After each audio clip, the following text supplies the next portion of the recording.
15 जनवरी को Joe Biden ने Oval office में अंतिम भाषण के साथ अपने राजनीतिक करियर का समापन किया। जो बाइडेन ने ओवल ऑफिस से राष्ट्र को विदाई संदेश दिया। बाइडेन का ये विदाई संदेश अब चर्चा में बना हुआ है। इस वीडियो में आपको बताएंगे कि बाइडेन ने अपने अंतिम भाषण में आखिर ऐसा क्या कह दिया।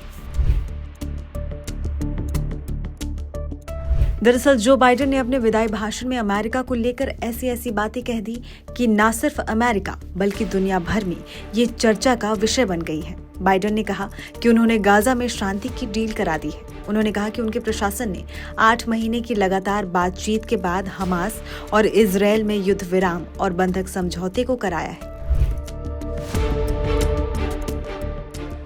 इसके साथ ही उन्होंने अमेरिका में प्रेस की स्वतंत्रता को लेकर भी कड़ी टिप्पणी कर दी। बाइडेन ने चेतावनी दी कि अमेरिकी गलत सूचनाओं के शिकार हो रहे हैं और प्रेस की स्वतंत्रता गिर रही है। उनका इशारा डोनाल्ड ट्रंप के कुछ दिनों में व्हाइट हाउस लौटने की तरफ था।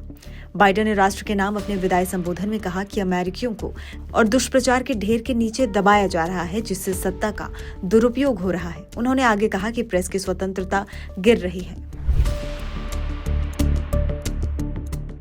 बाइडेन ने अमेरिकियों से डोनाल्ड ट्रंप के तहत बनने वाले खतरनाक कुलीन तंत्र के खिलाफ खड़े रहने का आग्रह किया। 82 साल के जो बाइडेन ने एलन मस्क और मार्क जकरबर्ग की तरफ इशारा करते हुए कहा कि आज अमेरिका में अत्यधिक धन, शक्ति और प्रभाव वाला एक कुलीन तंत्र आकार ले रहा है, जो सचमुच हमारे पूरे लोकतंत्र को खतरे में डालता है। अब अमीर लोगों के हाथों में सत्ता जा रही है। बाइडेन ने एआई के खतरों के बारे में भी चेतावनी देते हुए कहा कि अमेरिका को एआई के मामले में चीन पर लीड लेना चाहिए। इससे पहले निवर्तमान राष्ट्रपति जो बाइडेन ने बुधवार को देशवासियों के नाम लिखे एक पत्र में कहा कि अमेरिका उनके 4 साल के कार्यकाल के दौरान बीते एक सदी की सबसे भयानक महामारी और महामंदी के बाद से सबसे बड़े आर्थिक संकट से उभरते हुए अधिक मजबूत, समृद्ध और सुरक्षित बनकर उभरा है। बाइडेन ने कहा कि इतिहास आपके हाथ में है कि सत्ता आपके हाथ में है। अमेरिका का विचार आपके हाथ में है। हमें बस भरोसा बनाए रखना है और याद रखना है कि हम कौन हैं। हम अमेरिका हैं और जब हम एकजुट होकर काम करते हैं तो ऐसी कोई भी चीज नहीं जो हमारी क्षमता से परे है।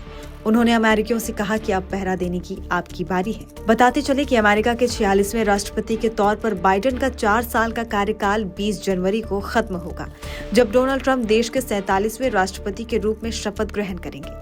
बाइडेन पिछले साल अपने चुनाव प्रचार अभियान के बीच में राष्ट्रपति पद की दौड़ से बाहर हो गए थे। उनकी जगह उपराष्ट्रपति कमला हैरिस ने डेमोक्रेटिक पार्टी की उम्मीदवार के रूप में राष्ट्रपति चुनाव लड़ा था। हालांकि नवंबर में संपन्न चुनाव में उन्हें रिपब्लिकन प्रत्याशी डोनाल्ड ट्रंप के हाथों शिकस्त झेलनी पड़ी थी।